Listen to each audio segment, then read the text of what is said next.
911 was a day when 3,000 people had the life force ripped from their physical bodies. It all happened so quickly. No one had prepared for their deaths. In many traditional cultures around the world, family members gather at the bedside and help the spirit of their loved one pass into the spirit world. However, with a violent, unexpected tragedy like 911, it is likely that the spirits of those killed would have stayed at ground zero, lost, possibly forever.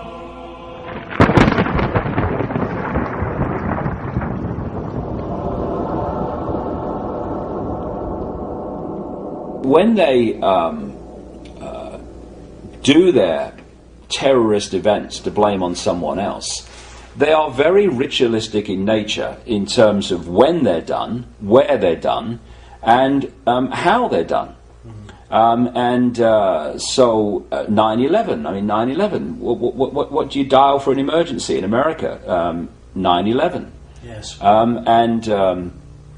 You find this so often in these events that they engineer. Did you know that the Madrid train bombs were exploded 911 days after September the 11th, 2001? Doesn't surprise me, because the thing is that when I started researching this, my bloody jaw was dropping, not just at the ritualistic and symbolic nature of what they did, but the scale and detail of it. Yes. It's almost like someone's created a computer program to give you the perfect symbolic, ritualistic background to the latest horrific event. Like something out of the Tower Inferno, like a movie.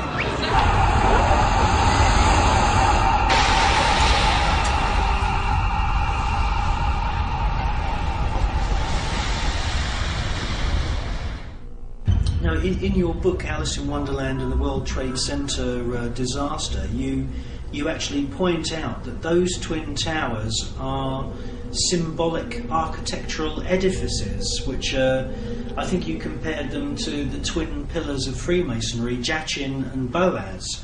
So you've got everything there. You've got like, would you say that it's like a mass ritual, a mass sacrifice? Yes, that's what wars are, they're mass sacrifices. Yes. This shock and awe in Iraq, for instance, was there to have a mass sacrifice.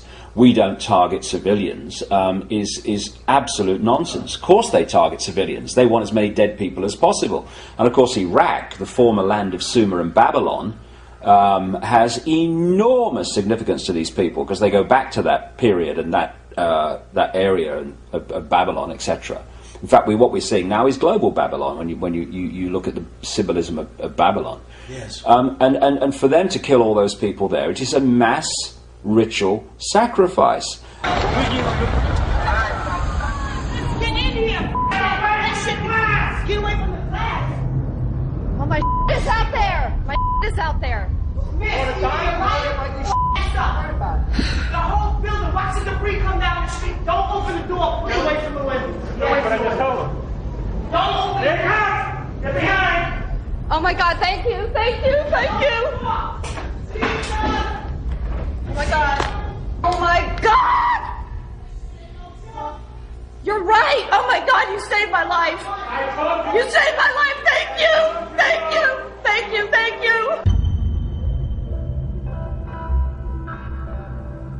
And what I would say to people is, if you are going to judge what this state of consciousness would do on the basis of what you would do, then you're going to lose the plot from the first, because you have a level of compassion, you have a level of empathy, that's the word, empathy, with people who suffer the consequences of your actions.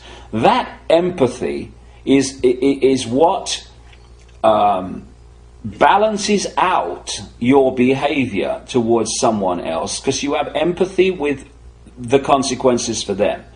You remove that empathy, and this controlling consciousness has no empathy, not even with itself, never mind its victims and its targets, because they are as ruthless with each other as they are with the human race. You take away that empathy, and there are no fail-safe mechanisms to block extreme behavior.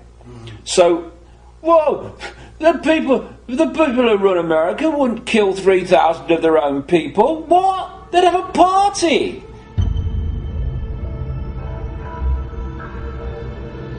You know, this is not about Americans doing it to Americans. This is about this consciousness working through physical forms that appear to be American, doing this to what are nothing more to them than humans' perception of cattle. A situation that started bad just gets worse and worse and worse. The World Trade Center, South Tower, which was hit by a plane and racked by an explosion approximately an hour ago, has totally collapsed.